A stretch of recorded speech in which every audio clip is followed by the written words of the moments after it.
Welcome to Abhinav Bharat. నేను అరవింద్. గొర్రె రక్తం తాగితే ప్లేట్లెట్లు పెరుగుతాయా, డెంగ్యూ నయమవుతుందా, ఇలాంటి మూఢనమ్మకాలను ఆసరాగా చేసుకొని కొందరు కేటుగాళ్లు ప్రాణాలతో చెలగటమాడుతున్నారు. ఇది ఎక్కడ అంటే చూసుకుంటే మేడ్చల్ జిల్లా నాగారంలోని వెలుగు చూసిన ఒక నకిలీ వెటర్నరీ డాక్టర్ దారుణం గురించి ఇప్పుడు తెలుసుకుందాం. జంతువులను హింసిస్తూ రక్తాన్ని అమ్ముతున్న ఈ ముఠా గుట్టు ఎలా రెట్టయిందో ఇప్పుడు చూడండి. వైద్య వృత్తి పేరుతో ఓ నకిలీ పశు వైద్యుడు సాగిస్తున్న ఈ దారుణ దందా వివరాలు చూస్తే ఆశ్చర్యానికి గురి చేస్తున్నాయి. అసలు నకిలీ వైద్యుడు అంటే ఏంటి, ఆయనకు సంబంధించి ఎటువంటి డిగ్రీ కానీ ఎటువంటి మెడికల్ అప్రూవల్స్ కానీ ఇలాంటివి ఏవి ఉండవు. అలాంటి ఓ నకిలీ వ్యక్తి ఇలాంటి దారుణానికి అయితే పాల్పడుతున్నట్లు సమాచారం. అది ఎక్కడ ఏంటి, అసలు దీన్ని ఏం చేస్తున్నారు, దీని యొక్క కథ ఏంటి అనేది చూసుకుంటే మేడ్చల్ జిల్లా నాగారం మున్సిపాలిటీ పరిధిలోని సత్యనారాయణ కాలనీలో ఈ అమానుష ఘటన అయితే చోటు చేసుకుంది. స్థానికంగా ఉన్నటువంటి మటన్ షాప్ యాజమాని ఓ నకిలీ వెటర్నరీ డాక్టర్తో కలిసి ఈ అక్రమ దందాను నిర్వహిస్తున్నారు. అయితే ఇది ఏంటి అని చూసుకుంటే గొర్రెలు మరియు మేకలు ఎలాంటి మత్తుమందు ఇవ్వకుండా అత్యంత క్రూరంగా సూదులతో వాటిని శరీరం నుంచి రక్తాన్ని పీల్చేస్తున్నారు. అంటే ఏదైతే ఇప్పుడు మటన్ షాప్ వ్యక్తి ఉన్నారో ఆయన మార్కెట్ నుంచి కొన్ని గొర్రెలు కానీ మేకలు కానీ తీసుకొని వచ్చుకొని ఏవైతే బలహీనంగా అలా ఉంటుంటాయో వాటిలో నుంచి రక్తాన్ని సేకరించి వాళ్ళు దాన్ని విక్రయిస్తున్నారు. అయితే కేవలం వీళ్ళు రక్తమే తీసుకోవడమే కాకుండా దాని నుంచి ప్లేట్లెట్లను వేరు చేసి ప్యాకెట్లలో నిల్వ చేస్తున్నారు. అయితే ఈ ముఠా ప్రధానంగా గొర్రె రక్తం తాగితే ప్లేట్లెట్లు పెరుగుతాయి, డెంగ్యూ లాంటి వ్యాధులు నయమవుతాయని ఈ దందా సాగిస్తోంది.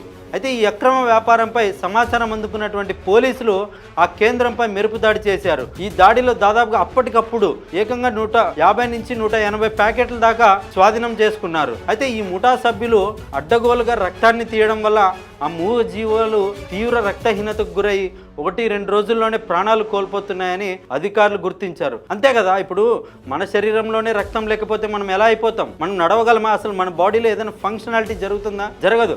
అలాంటి ఆ మూగ జీవాల రక్తాలను వీళ్ళు తీసి వ్యాపార దందా చేసుకుంటున్నారు. అదే ఇక్కడ చూసుకుంటే ఎవరైతే ఈ దందాకు పాల్పడుతున్నటువంటి వ్యక్తులు ఉన్నారో ఆయన ఒక నకిలీ డాక్టర్. అంటే మనం సాధారణంగా చూసుకుంటూనే ఉంటాం, అసలు వీళ్ళని ప్రభుత్వాలు గుర్తించట్లేదా?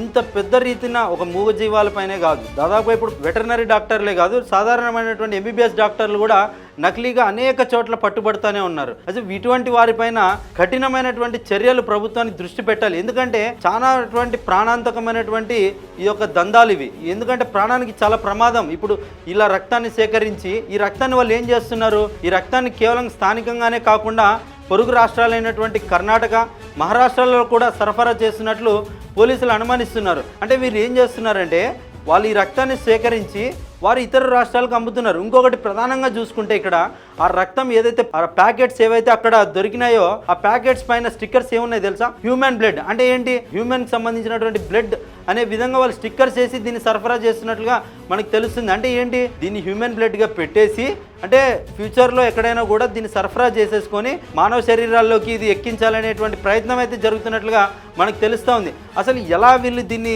ఆలోచించారు? అసలు మామూలుగా మనకు ఒక బ్లడ్ గ్రూపు సంబంధించి ఇంకొక బ్లడ్ గ్రూప్కి ఎక్కిస్తేనే మనకు అది కరెక్ట్గా సెట్ అవ్వదు. అలాంటిది జంతువులకు సంబంధించినటువంటి బ్లడ్ను మానవుల శరీరాల్లోకి ఎలా వీళ్ళు ఎక్కిస్తే సరిపోతుంది అనుకుంటున్నారు? అది ఎంత ప్రాణాంతకం తెలుస్తుందా? అసలు కొంచెమన్నా వీళ్ళకి అర్థమవుతుందా?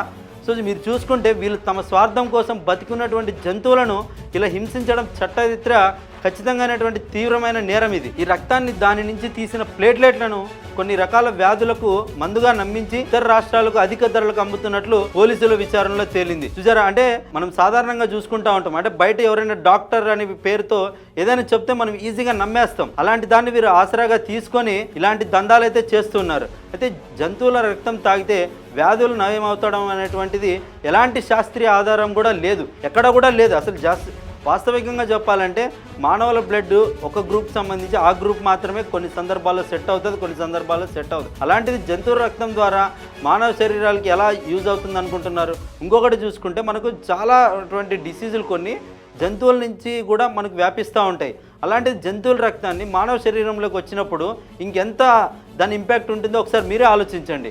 ఇలాంటి మూఢనమ్మకాలతో ప్రజలు తమ ఆరోగ్యాన్ని ప్రమాదాల్లో పడవేసుకోవద్దని చెప్పేసి నిపుణులు హెచ్చరిస్తున్నారు. ఈ ఘటనకు సంబంధించి పోలీసులు మటన్ షాప్ యాజమానిని, నకిలీ డాక్టర్ని అయితే అరెస్ట్ చేశారు. అయితే ఇక్కడ మనం చూసుకుంటే ఎప్పుడైనా కూడా మనం ఖచ్చితమైనటువంటి ఒక ఎంబీబీఎస్ డాక్టర్ని కన్సల్ట్ అవ్వాలి. ఎప్పుడైనా కూడా మనకు రక్తం లేదు, మన ప్లేట్లెట్స్ తగ్గున్నాయంటే డాక్టర్లు చెప్పేటువంటి ప్రిస్క్రిప్షన్ అయినా మనం ఫాలో అవ్వాలి. లేదంటే దానికి సంబంధించినటువంటి బలమైన ఆహారాన్ని తీసుకొని అయితే మనం రక్తాన్ని కానీ ప్లేట్లెట్స్ కానీ పెంచుకోవాల్సినటువంటి అవసరం ఉంటుంది. కానీ ఇలాంటి ఎవరెవరంటే ఏదేదో చెప్తే మూఢనమ్మకాల ద్వారా అయితే ఖచ్చితంగా మనం దాన్ని దూరం పెట్టాలి. ఎందుకంటే ఇలాంటి వారి ద్వారా చాలా మనకు ప్రాణాలకు ప్రమాదం అయ్యే ఛాన్సెస్ కూడా ఉంటాయి. కాబట్టి ఎప్పుడైనా మనం సర్టిఫైడ్ డాక్టర్స్ యొక్క నియమాలని మనం పాటించాలి. అప్పుడే మనకు కొంచెం మెరుగైన వైద్యం అందేలా ఛాన్సెస్ ఉంటుంది. అయితే వారిపై జంతు హింస నిరోధక చట్టం కింద కేసులు నమోదు చేస్తూ దర్యాప్తు చేస్తున్నారు. ఈ దందా వెనుక ఇంకా ఎవరైనా ఉన్నారా అనే కోణంలో లోతుగా విచారణ కొనసాగుతుంది. ఇలాంటి వారిపైన అయితే కఠినంగా చర్యలు తీసుకోవాలి.